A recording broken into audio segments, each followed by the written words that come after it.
Film ini diawali dengan diperlihatkannya seorang wanita bernama Cheryl. Dengan kelelahan yang sangat, Cheryl beristirahat sejenak sambil melihat kakinya yang lecet hingga kukunya yang lepas. Kemudian tiba-tiba sepatunya tergelincir jatuh ke dalam jurang, dan karena kesal, ia pun melemparkan sepatu yang tersisa. Dan terlihat kilas balik hidupnya yang penuh dengan penyesalan. Ia pun berteriak dengan sangat keras dan film Wild pun dimulai. Lalu scene beralih ke beberapa hari sebelum kejadian itu. Tepatnya, ia baru turun dari sebuah mobil dan akan menginap di hotel murah untuk mempersiapkan perjalanannya ke PCT. Bagi yang belum tahu apa itu PCT atau Pacific Crest Trail, adalah sebuah jalur hiking dan berkuda terpanjang di Amerika dengan jarak yang sangat jauh, sekitar kurang lebih 1000 mil jauhnya. Waktu tempuhnya pun bisa sampai 3 bulan lamanya. Kemudian, ia pun menelpon seorang lelaki. Dia adalah mantan suaminya dulu yang bernama Paul. Di percakapannya terdengar mereka masih menjalin hubungan yang baik meskipun sudah bercerai. Paul yang mendukung perjalanan dari Cheryl pun selalu memberi semangat jika memang Cheryl tetap ingin melakukan perjalanan itu. Di malam hari, ketika ia selesai mandi dan beres-beres, ia pun melihat seorang lelaki koboi gagah yang sedang berada di luar. Tiba-tiba hasratnya mulai naik dan membayangkan pengalamannya yang selalu berhubungan mantap dengan para lelaki. Namun sepertinya ia sudah ingin merubah dan mampu menahannya. Di keesokan harinya, Cheryl pun mulai packing barang-barang. Namun terlihat Cheryl masih sangat amatir dalam melakukan packing. Sampai-sampai ranselnya pun berubah menjadi monster raksasa yang sungguh sangat tidak proporsional dengan tubuhnya. Dan benar saja, Cheryl sangat kesulitan, namun ia pun memaksakannya. Perjalanan pun dimulai. Ia pun mencari tumpangan untuk ke gerbang trekking PCT. Di perjalanan, mereka berbincang tentang niatan Cheryl untuk melintasi trek PCT. Kemudian, orang tersebut memutar sebuah lagu klasik hingga membuat Cheryl teringat kenangan-kenangan indah masa lalunya bersama sang ibu. Singkat waktu, ia sudah sampai di PCT.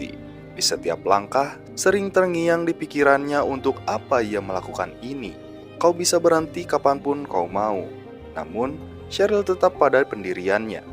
Di setiap pos, selalu disediakan buku dan pulpen guna menulis kata-kata bijak dari para pejalan kaki. Di sini, Cheryl menulis, jika ketakutan menghalangimu, maka lampauilah. Ia pun kembali berjalan dengan langkah yang diiringi dengan kata-kata what the fuck, and what the fuck. Terus saja seperti itu. Dengan panas gurun yang menyengat membuat perjalanannya semakin berat dan Cheryl pun mandi keringat. Padahal pos pertama masih kelihatan. Jelas perjalanan di awal selalu menyiksa. Hingga petang menjelang ia pun memutuskan untuk berhenti dan mendirikan tenda. Namun karena Cheryl masih amatir dalam mendirikan tenda, ia pun kesulitan untuk mendirikan tenda. Lalu, parahnya, ia pun salah membeli bahan bakar untuk kompornya yang menyebabkan kompornya rusak. Ia pun harus makan sereal dingin karena memang ia berada di tengah gurun. Ia pun makan seadanya tanpa dimasak. Malam pun tiba. Jelas malam pertama memang menjadi hal yang mengerikan di alam liar. Ia pun sedikit ketakutan, namun ia berhasil melewati malam itu. Hari demi hari ia lewati sampai-sampai ia pun mulai stres dengan keadaan dan dengan makanan yang dimakan mentah-mentah. Di perjalanan, kini ia mulai mengenang masa-masa bersama teman-temannya.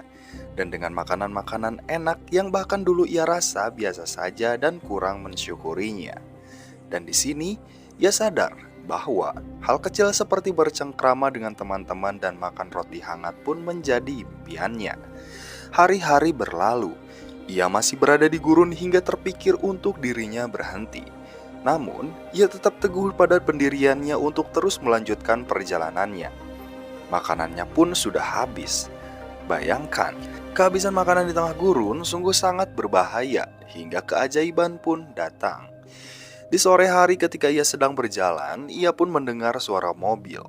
Lalu, berlari meminta tolong untuk mengantarkannya ke toko terdekat dari jalur ini untuk membeli makanan dan gas kompor. Dengan baik hati, pria itu mau mengantarkannya di esok hari. Cheryl pun menunggu di mobil dan pergi ke rumah lelaki tersebut. Di sana, Cheryl disuguhi makanan oleh istrinya dan mereka makan bersama. Terlihat Cheryl kelaparan dan makan dengan sangat lahap. Dan terjadi perbincangan ringan di tengah makan malam itu. Kemudian Cheryl pun mandi. Sudah lama ia tidak mandi. Tiba-tiba ia teringat masa lalunya bersama sang suami. Ketika itu, ia sedang membuat tato kapelan bergambar kuda bersama suaminya itu. Dan ketika ditanya, apa arti dari tato ini? Mereka bilang, ini adalah tato tanda bahwa kami akan bercerai. Belum dijelaskan kenapa mereka bercerai, dan ketika berkas persyaratan surat perceraian sudah selesai, mereka pun berpisah. Namun, terlihat mereka masih saling menyayangi. Singkat cerita, di keesokan harinya, Cheryl pun diantar ke toko terdekat untuk membeli makanan dan gas. Terlihat ia begitu senang karena kini ia akan makan makanan hangat dan matang. Ia pun berterima kasih kepada lelaki itu. Cheryl pun kembali berjalan. Di hari ke-9, di sebuah pos, ia menulis, "Maukah kau menerimaku apa adanya?" Kemudian di malam harinya, Cheryl pun menyalakan kompor dan ia terlihat sangat senang bisa kembali makan makanan hangat dan matang untuk malam ini dan malam-malam berikutnya. Di keesokan harinya, perjalanan kembali dimulai dan ia pun kaget ketika di tengah perjalanan ia menemukan ular derik. Akan sangat berbahaya jika sampai mematuk. Ia pun berlari ketakutan hingga ia menemukan ada seseorang yang sedang mandi di pinggir sungai.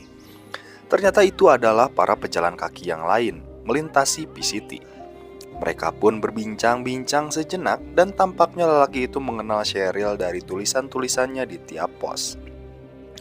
Dan terjadi sedikit perbincangan tentang perjalanannya di sana.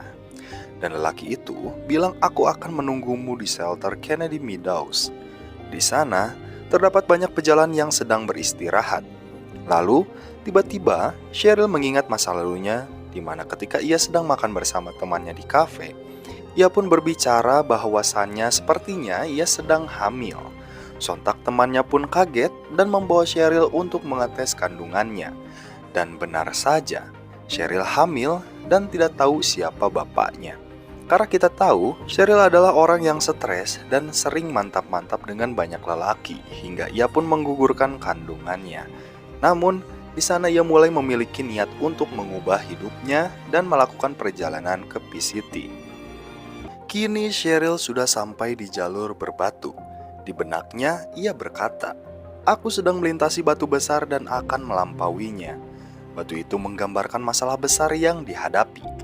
Melintasi sungai dan hutan, hingga sampailah ia di shelter Kennedy Meadows.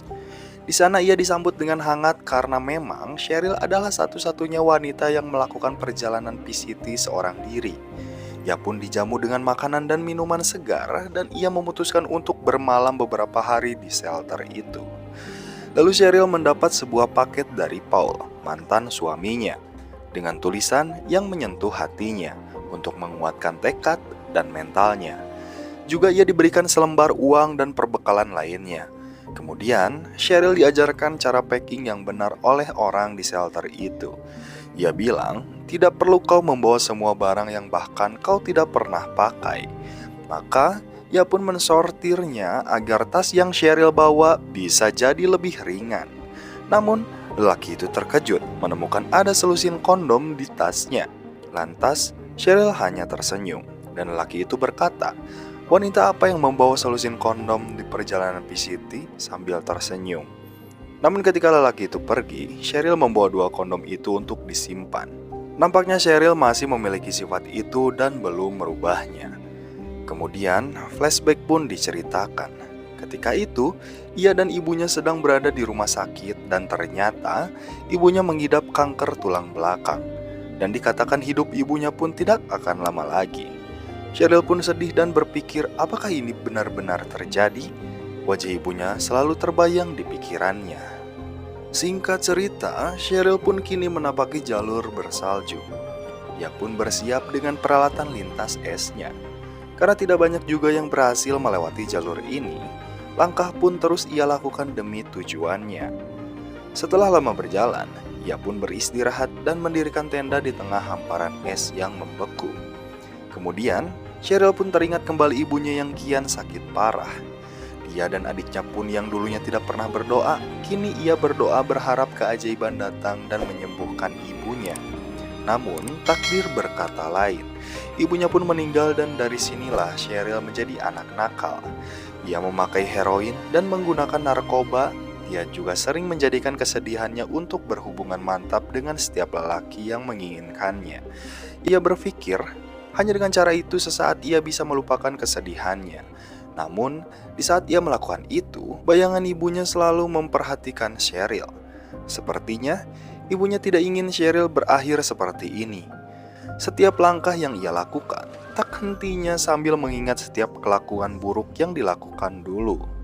Hingga ia sampai di sebuah kota dan mampir sebentar untuk mengambil paket pesanannya karena sepatunya yang jatuh ke jurang. Di sana, ia diperingatkan untuk perjalanan selanjutnya membawa air yang banyak. Namun Cheryl tahu, di sana nanti ada sebuah tangki air untuk pejalan kaki, jadi ia sedikit lega. Lalu, kembali diceritakan ketika Cheryl kecil, ia sering mendapat kekerasan dari ayahnya.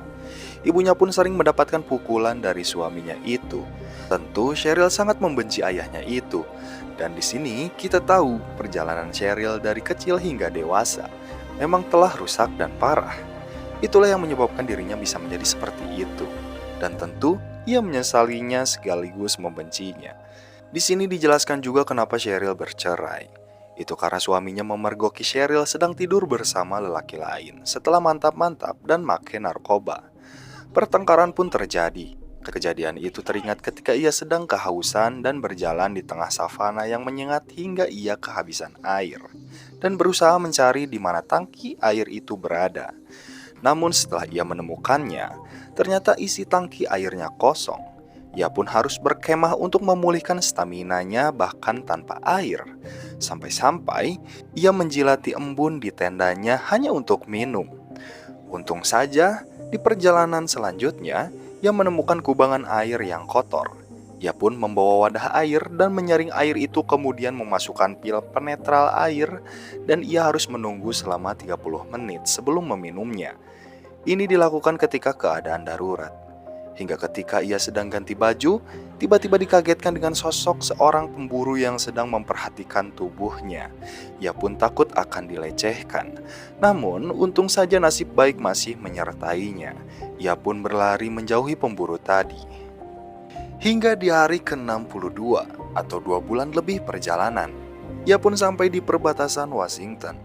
Ia pun memutuskan untuk pergi ke kota sejenak dan bercampur dengan warga lain. Hingga ia pun mendapat undangan konser dari seorang lelaki asing. Cheryl pun tertarik untuk menonton konser itu. Di sana, Cheryl nonton konser sambil mabuk hingga ia terbawa suasana. Dan 2 kondom yang ia simpan pun digunakan. Hingga di pagi hari, Cheryl merenung di pinggir danau dan menulis nama Paul di pinggir pasir. Ia menyesal telah melakukan hal itu semalam. Ia pun kini mulai kembali meneguhkan hatinya dengan kembali berjalan. Ia berjanji tidak akan melakukan hal itu lagi. Di tengah hujan deras dan hampir gelap, ia pun sampai di shelter untuk mengambil paket dan disusul oleh para pejalan lain. Mereka pun memutuskan untuk menginap semalam di area shelter itu sambil mabuk. Hingga di pagi hari, si pengelola shelter memberi Cheryl makanan dan minuman. Teman-temannya yang lain pun menyebut Cheryl adalah Ratu Pisiti, karena mereka tahu sejauh ini hanya Cheryl yang bertahan sampai sini. Dan terjadi sedikit bercandaan di antara mereka yang mencairkan suasana. Perjalanan pun kembali dimulai. Tujuan akhir sudah dekat. Hingga di perjalanan ia bertemu dengan seorang ibu dan anak yang menggambarkan kedekatan mereka. Dan ketika anak itu bernyanyi nyanyian yang selalu ibunya nyanyikan, Cheryl pun kembali teringat akan masa kecilnya bersama sang ibu. Ia pun kembali berjalan selagi menahan rasa sedihnya dan juga penyesalannya. Kini di setiap langkah akhir di pikirannya selalu berkata bahwa aku akan berubah menjadi lebih baik. Aku sudah mengerti arti kehidupan. Aku sudah mengikhlaskan ibuku dan memaafkan diriku sendiri. Dan ia berkata jika aku bisa mengembalikan waktu, aku tidak akan pernah melakukan kesalahan itu. Namun, waktu tidak bisa kembali. Kini, ia harus menggunakan sisa waktunya untuk menjadi lebih baik dan tidak akan melakukan hal yang akan dia sesali di kemudian hari. Kini perjalanan pun usai. Sheryl sudah sampai tujuannya dengan berhasil melewati PCT dengan penuh perjuangan yang menguras fisik dan juga hati. Dan ketika Sheryl melintasi jembatan yang akan menjadi akhir perjalanannya, diceritakan kini Sheryl sudah menikah dengan seorang lelaki yang begitu mencintainya. Dan kini ia sudah mempunyai anak dan hidup bahagia menggunakan sisa hidupnya untuk bersama orang yang dia cintai, dan film pun berakhir. Terima kasih buat teman-teman yang sudah menonton video ini sampai habis. Jangan lupa subscribe agar kalian gak ketinggalan film-film seru lainnya ya. Saya pamit undur diri, sampai jumpa di film-film selanjutnya. Bye.